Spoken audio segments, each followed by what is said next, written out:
I'm so glad that we found you and were able to help you in some way by changing ships work overseas. It is a domino effect. When we lose large businesses, businesses like Bill Hoover's lose out as well.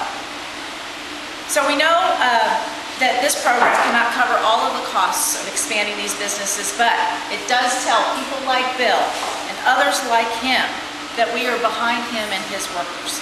In Missouri, we have a highly skilled manufacturing force, but the last 8 years have been very hard on Missouri. Last week, Washington finally woke up to the crisis. You know, it's just really amazing that when the crisis hits Wall Street, all of a sudden it's a crisis. But you know, it hit the 9th District years ago with rising unemployment, lower salaries, individual income salaries, and higher poverty. It hit us a long time ago. Today, I will propose an initiative that will seek to stop the slide of job loss, specifically in the manufacturing sector. We have lost more than 3.4 million jobs, manufacturing jobs, in the last 8 years. Some of these jobs will never come back. My goal is to invest in businesses that will bring back at least 1 million jobs. We will do this in several ways. The centerpiece, however, is what I'm proposing, a Made in America tax credit.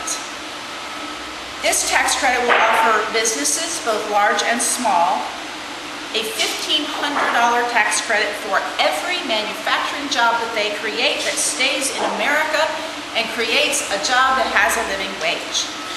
We will pay for this program by cracking down on big corporations that use unethical bookkeeping to artificially inflate their losses, by driving up prices in foreign countries and receiving tax subsidies on top of that when they bring the product back here to sell.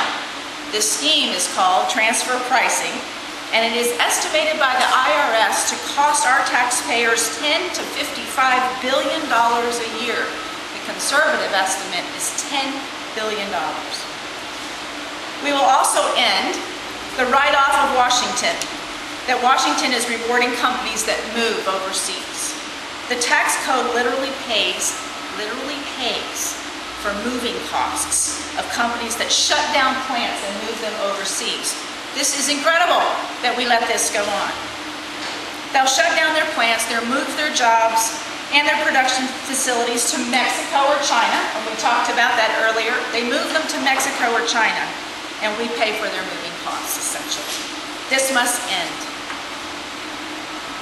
I also will update our research and development tax credit program to reflect the global world we live in. America will not be the laboratory of innovation for the rest of the world unless we receive some benefit. We will demand greater return. Companies that want our investment will have to agree to keep at least 50% of their manufacturing jobs here in America.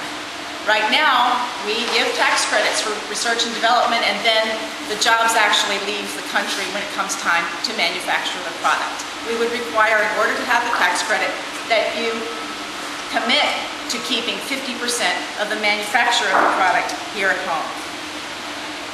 In return, we will make these tax credits part of our tax code, not just a yearly renewal process by Congress which increases red tape. This will reduce the bureaucracy and the red tape, showing innovation by American companies. On top of these proposals, we must begin enforcing fair trade standards. Both our trade partners and employees of other countries receive little to no salaries. When there is a fair playing field, there is no country that can outwork or outproduce American businesses.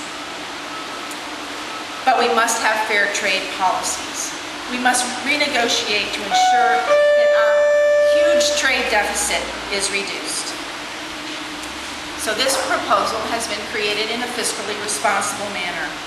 We will save at least $10 billion, most likely more, while investing about $1.5 billion in American businesses and products made in America.